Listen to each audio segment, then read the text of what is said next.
ವಿಜಯನಗರ ಜಿಲ್ಲೆಯಲ್ಲಿ ಅನುದಾನ ಹಂಚಿಕೆಯಲ್ಲಿ ವ್ಯತ್ಯಾಸವಾಗಿದೆ ಅಂತ ಹೇಳಿ ಆರೋಪ ಕೇಳೋಕೆ ಬಂದಿದೆ. KKRDB ಅಡಿಯಲ್ಲಿ ಕೆಲ ತಾಲೂಕುಗಳಿಗೆ ಹೆಚ್ಚು ಅನುದಾನವನ್ನು ನೀಡಲಾಗಿದೆ. ವಿಜಯನಗರ ಜಿಲ್ಲೆಯ ಬೇರೆ ತಾಲೂಕುಗಳಿಗೆ 50 ರಿಂದ 60 ಕೋಟಿಯನ್ನು ನೀಡಲಾಗಿದೆ ಅನುದಾನದ ರೂಪದಲ್ಲಿ.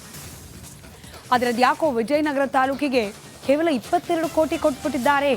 ಉಸ್ತುವಾರಿ ಸಚಿವರಿಂದ ತಾಲೂಕಿಗೆ ಅನ್ಯಾಯ ಆಯ್ತಾ ಅನ್ನೋ ಅನುಮಾನ.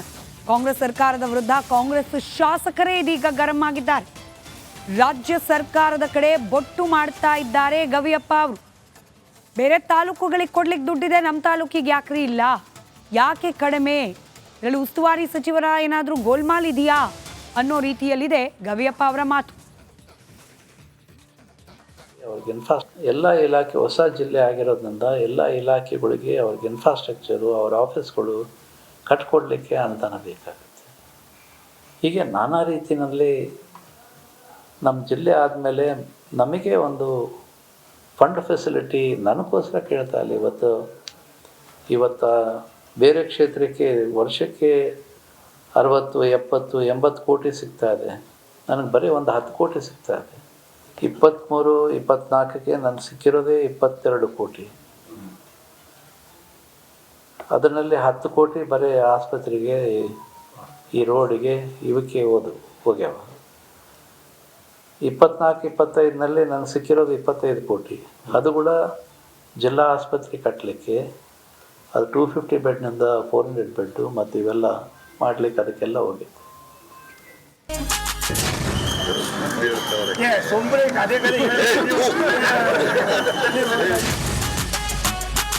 ಮಾತು ಇಷ್ಟಕ್ಕೆ ನಿಲ್ಲಿಲ್ಲ. ಕೊಂಚ ಸಮಾಧಾನವಾಗಿ ಸಿದ್ದರಾಮಯ್ಯ ಉತ್ತರ ಕೊಡೋಕೆ ನೋಡಿದ್ರು. ಅದ್ಯಾವುದೋ ಒಂದು ಸಣ್ಣದು, ಅದನ್ನ ಅವತ್ತೇ ಸರೆಂಡರ್ ಮಾಡಿದ್ರೆ ಎಷ್ಟು ಚೆನ್ನಾಗಿತ್ತು. ಅದೊಂದು ಯಾಕೆ ಮಾಡಿದ್ರಿ? ಅದೊಂದೇ ನಮ್ಮಲ್ಲಿ ಇರೋದು, ಬಾಕಿದ್ದನ್ನು ಗೊತ್ತಿಲ್ಲ. ಅದೊಂದು ನೀವು ಸರಿ ಮಾಡಿ, ಇವೆಲ್ಲ ಇತ್ತ.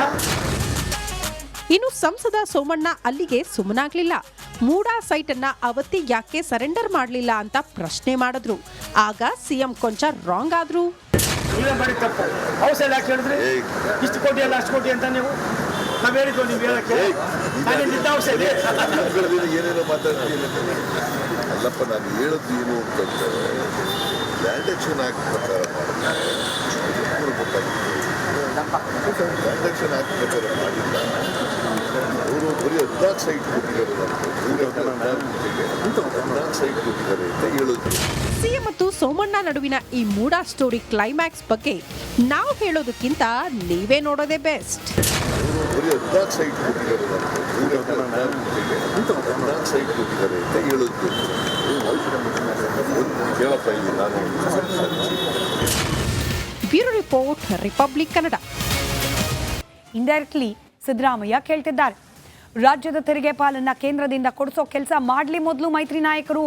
ಕೇಂದ್ರ ಸಚಿವರಾದ ಕುಮಾರಸ್ವಾಮಿ ಅವರಿದ್ದಾರೆ, ಹಾಗೆ ರಾಜ್ಯದಿಂದ ಆಯ್ಕೆ ಆಗಿರುವ ಸಂಸದರಿದ್ದಾರೆ. ಅವರೆಲ್ಲರೂ ಕೂಡ ಹೋಗಿ ಕೇಂದ್ರದಿಂದ ರಾಜ್ಯಕ್ಕೆ ನ್ಯಾಯಸಮ್ಮತವಾಗಿ ಬರಬೇಕಾಗಿದ್ದ ತೆರಿಗೆಯ ದುಡ್ಡನ್ನು ವಾಪಸ್ ತನ್ನಿ, ಅನುದಾನವನ್ನು ತನ್ನಿ ಅಂತ ಹೇಳಿ ತಾಕೀತು ಮಾಡಿದ್ದಾರೆ ಸಿದ್ದರಾಮಯ್ಯನವರು. ಕೇಂದ್ರದಲ್ಲಿ ರಾಜ್ಯದ ಪರ ಧ್ವನಿಯನ್ನು ಎತ್ತಿದ್ದೀರಾ ರಾಜ್ಯ ನಾಯಕರೇ ಅನ್ನೋ ನೇರ ಪ್ರಶ್ನೆಯನ್ನು ಕೇಳಿದ್ದಾರೆ. ನಬಾರ್ಡ್ನ ಉದಾಹರಣೆ ಕೊಡ್ತಾ ಇದ್ರು. ನಬಾರ್ಡ್ ಬರೋದು ಫಿನಾನ್ಸ್ ಮಿನಿಸ್ಟರ್ ಕೈಯಲ್ಲಿ. ನಿರ್ಮಲಾ ಸೀತಾರಾಮನ್ ಅವರು ಕೂಡ ನಮ್ಮಿಂದಲೇ ಆಯ್ಕೆ ಆಗೋದವರು ರಾಜ್ಯಸಭಾ ಸದಸ್ಯರಾಗಿ.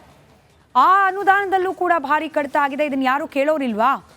ಕಳೆದ ವರ್ಷ 5,600 ಕೋಟಿ 5,600 ಕೋಟಿಯಷ್ಟು ನಬಾರ್ಡ್ನ ಅಡಿಯಲ್ಲಿ ಅನುದಾನ ಬಂದಿತ್ತು. ಆದರೆ ಈ ಬಾರಿ ಕೇವಲ 2,340 ಕೋಟಿ ಮಾತ್ರ.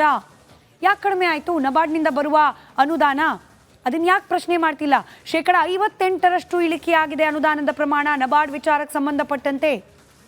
ನಬಾರ್ಡ್ ವಿಚಾರವಾಗಿ ನಾನು ಕೇಂದ್ರಕ್ಕೆ ಪತ್ರ ಕೂಡ ಬರೆದಿದ್ದೇನೆ, ಆದರೆ ಸ್ಪಂದನೆ ಅನ್ನೋದು ಇಲ್ಲವೇ ಇಲ್ಲ. ಹೀಗಾಗಿ ರಾಜ್ಯದ ನಾಯಕರು, ಅದರಲ್ಲೂ ಬಿಜೆಪಿ ನಾಯಕರು ಹಾಗೆ ಮೈತ್ರಿ ಪಾಳೆಯದ ನಾಯಕರು ಕಾಂಗ್ರೆಸ್ಸನ್ನು ಟೀಕೆ ಮಾಡೋ ಬದಲು, ಕಾಂಗ್ರೆಸ್ ನೇತೃತ್ವದ ಸರ್ಕಾರವನ್ನು ಟೀಕೆ ಮಾಡೋ ಬದಲು ಎಲ್ಲೆಲ್ಲಿ ವಂಚನೆ ಆಗ್ತಿದೆ ಅಂತ ಪಟ್ಟಿ ಕೊಡ್ತಾ ಇದ್ದೀವಲ್ಲ, ಲೆಕ್ಕ ಕೊಡ್ತಿದ್ದೀವಲ್ಲ, ಅದನ್ನು ಸರಿಪಡಿಸುವ ಕೆಲಸವನ್ನು ಮಾಡಿ ಅಂತ ಹೇಳಿ ಇವತ್ತು ಗರಂ ಆಗಿ ಮಾತನಾಡಿದ್ದಾರೆ ಮುಖ್ಯಮಂತ್ರಿ ಸಿದ್ದರಾಮಯ್ಯ. ಇನ್ನು ಮುಖ್ಯಮಂತ್ರಿ ಸಿದ್ದರಾಮಯ್ಯನವರು ಹಿಂಗೆ ಗರಂ ಆಗಿದ್ರು, ಆದರೆ ಇವತ್ತು ಅವ್ರು ಪೆಚ್ಚಾಗುವಂಥ ಒಂದು ಪ್ರಸಂಗ ಕೂಡ ನಡೆದು ಹೋಗ್ಬಿಟ್ಟಿದೆ. ಈ ಮೂಡಾ ವಿಚಾರದ ಆರೋಪ ಪ್ರತ್ಯಾರೋಪಗಳು ಮುಖ್ಯಮಂತ್ರಿಗಳು ಬಿಟ್ಬಿಡೋಣ ಸಾಕಪ್ಪ ಅಂದರೂ ಕೂಡ ಅವರನ್ನ ಬಿಡೋ ರೀತಿಯಲ್ಲಿ ಕಾಣ್ತಾ ಇಲ್ಲ. Model of development for BJP ಅಂದ್ರೆ ಆಪರೇಷನ್ ಕಮಲ. ಒಟ್ನಲ್ಲಿ ಆಪರೇಷನ್ ಪಾಲಿಟಿಕ್ಸ್ ಮತ್ತೆ ಜೋರಾಗ್ತಿದೆ. 50 ಕೋಟಿಯಿಂದ 100 ಕೋಟಿಗೆ ಶಾಸಕ ರೇಟ್ ಜಾಸ್ತಿ ಆದಂತೆ ಕಾಣ್ತಿದೆ. ಆದ್ರೆ ಈ ಆರೋಪ ಪ್ರತ್ಯಾರೋಪದ ರಾಜಕೀಯದಲ್ಲಿ ಯಾರ ಮಾತು ಸತ್ಯ, ಯಾರ ಮಾತು ಮಿಥ್ಯ ಅನ್ನೋದು ಇನ್ನಷ್ಟೇ ಖಾತ್ರಿಯಾಗಬೇಕಿದೆ. Bureau report, Republic Kannada. ಯಾರು ಹೇಳ್ತಿರೋದು ಸತ್ಯ, ಯಾರು ಹೇಳ್ತಿರೋದು? ನಮಸ್ಕಾರ, ನೀವು ನೋಡ್ತಾ ಇದ್ದೀರಾ ಪಕ್ಕಾ ಪಾಲಿಟಿಕ್ಸ್. ನಾನು ಸ್ಮಿತಾ ರಂಗನಾಥ್. ರಾಜಕೀಯ ವಿದ್ಯಮಾನಗಳನ್ನ ಮುಂದಿನ ಅರ್ಧ ಗಂಟೆಗಳ ಕಾಲ ನಿಮ್ಮ ಮುಂದೆ ವಿವರಿಸ್ತಾ ಹೋಗ್ತೀವಿ. ಶುರು ಮಾಡೋಣ ಇವತ್ತಿನ ಪಕ್ಕಾ ಪಾಲಿಟಿಕ್ಸ್ ಅನ್ನ ರಾಜಕೀಯ ವಿದ್ಯಮಾನಗಳ ಪೈಕಿ ಅತಿ ದೊಡ್ಡ ಸುದ್ದಿಯ ಮೂಲಕ.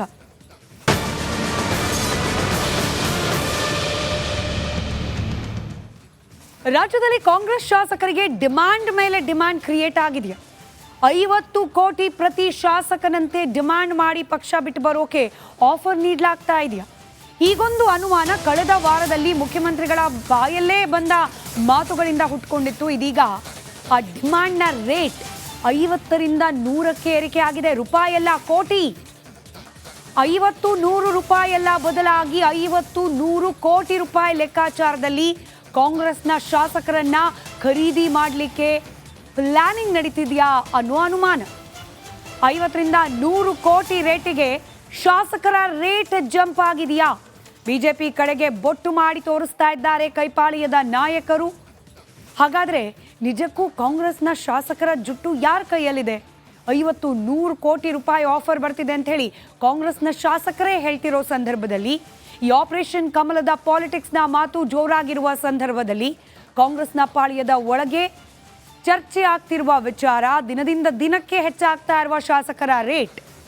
ಸುಭದ್ರವಾದ ಸರ್ಕಾರ ಅಸ್ಥಿರವಾಗುತ್ತಾ? ಸುಭದ್ರವಾದ ಸರ್ಕಾರವನ್ನ ಕೆಡವೋ ಪ್ರಯತ್ನ ಆಪರೇಷನ್ ಕಮಲದ ಮೂಲಕ ಆಗ್ತಾ ಇದೆಯಾ ಅನ್ನೋ ಅನುಮಾನಕ್ಕೆ ಕಾರಣವಾಗ್ತಾ ಇದೆ. ರಾಜ್ಯದಲ್ಲಿ ಸರ್ಕಾರದ ಬುಡಕ್ಕೆ ಬಾಂಬ್ ಇಡೋ ಟಾಕ್ ಜೋರಾಗಿ ನಡೀತಾ ಇದೆ. ಈ ರೀತಿಯ ಟಾಕ್ ವಿರೋಧ ಪಕ್ಷದ ಕಡೆಯಿಂದಲೋ ಅಥವಾ ಬೇರೆ ಯಾವುದೋ ವಲಯದಿಂದಲೋ ಬರ್ತಿರೋದಲ್ಲ, ಖುದ್ದಾಗಿ ಆಡಳಿತಾರೂಢ ಕಾಂಗ್ರೆಸ್ ಪಕ್ಷದ ಒಳಗಿಂದ ಬರ್ತಾ ಇದೆ. ಮಂಡ್ಯ ಶಾಸಕ ಗಣಿಗ ರವಿಕುಮಾರ್ ಅವರ ಮಾತು ಕಾಂಗ್ರೆಸ್ನಲ್ಲೇ ಇದೀಗ ಬಿಗ್ ಬ್ಲಾಸ್ಟ್ ಆಗಿದೆ. ಕಾಂಗ್ರೆಸ್ಸಿಗನ ವಿರುದ್ಧವೇ ಕಾಂಗ್ರೆಸ್ಸಿಗರೇ ಸಿಡಿದೆದ್ದಿದ್ದಾರೆ. ಯಾಕೆ, ಅಂಥದ್ದು ಏನಾಗ್ತಾ ಇದೆ? ಇದೆಲ್ಲದರ ಡೀಟೇಲ್ ರಿಪೋರ್ಟ್ ನಿಮ್ಮ ಮುಂದೆ.